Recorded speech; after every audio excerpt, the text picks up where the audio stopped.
Although I had no signs of a big toe or swelling joint as I was playing basketball every other day, my blood work states I had a high uric acid, which is why allopurinol was prescribed to me. I took it for 2 weeks and developed a swollen occipital lymph node. I told the doctor and she advised to stop taking it immediately.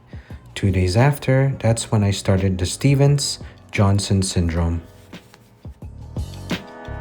Before anything else, please subscribe to our YouTube channel for more informational videos to come. I have to warn you that the next slides and pictures are going to be graphic. It's intended for educational purposes and to create awareness. It started with having red eyes and feeling lethargic. My lips started to dry out and is getting chapped. The next day, I had mouth sores and I couldn't eat. I also developed a high fever. My lips started to get worse and the rashes came out all over my body. My wife brought me to the emergency room as my right eye was shut and my condition was getting worse.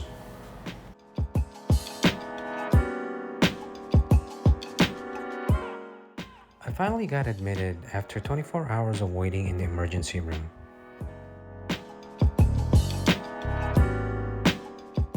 I was hooked up to an IV and was getting supportive care.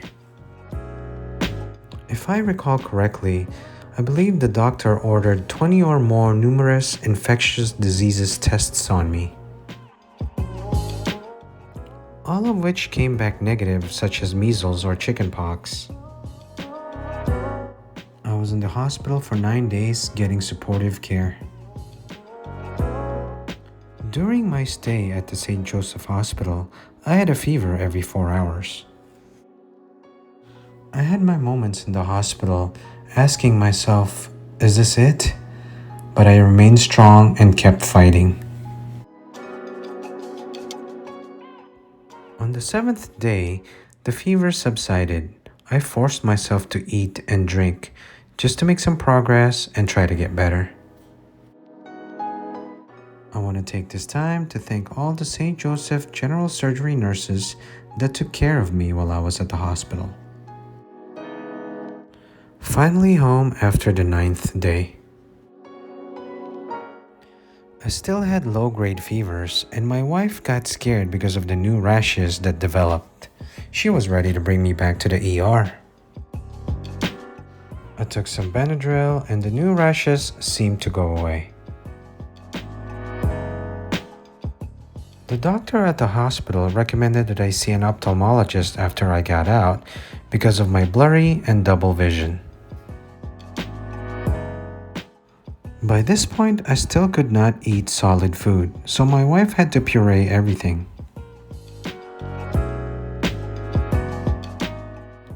As the days go by, I still felt weak and just trying to recover from the aftermath of the Stevens-Johnson syndrome.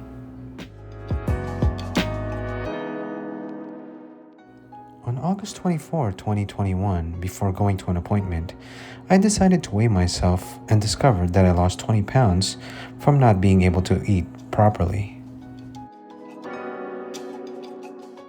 The next day, I noticed that the rashes started to heal, and the blood on my lips started to dry up as well. The ophthalmologist recommended that I wear Procera on my eyes to assist with healing. The way he put it, it's like a forest fire that needs to be nurtured back. I have to grow my good cells back on my eyes.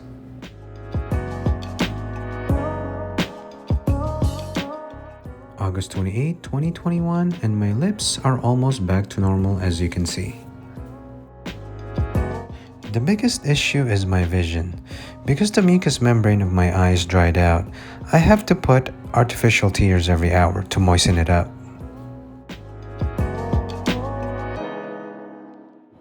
With the help of the CeraVe healing ointment recommended by my dermatologist, my lips finally healed and I finally got a haircut.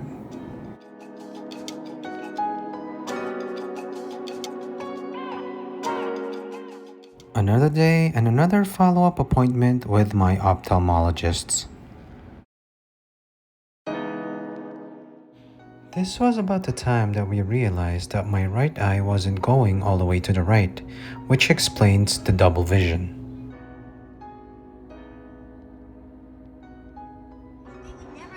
Here's another example of my right eye not cooperating properly. And here's that closer look.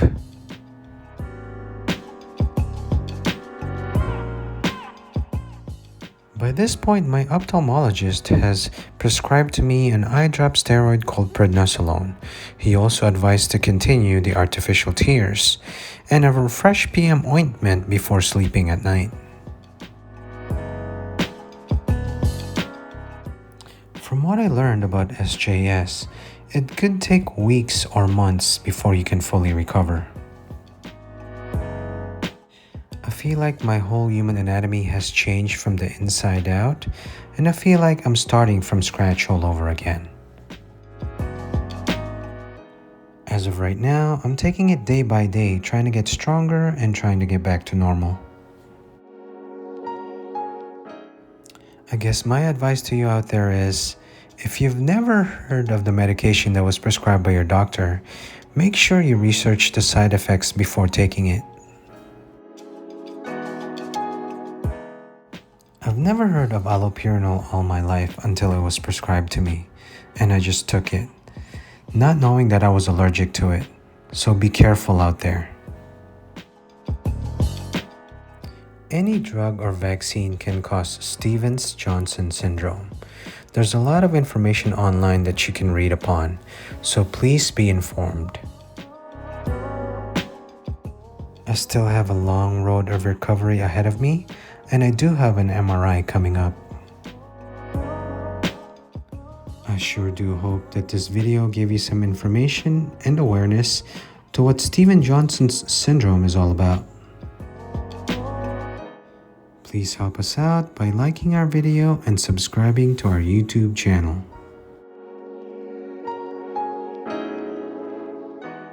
I also want to take this time to thank my lovely wife for being there for me all throughout the process and for taking care of me. She's definitely my #1 nurse. And also to my beautiful daughter, Michaela, for praying for me every night so I can get better.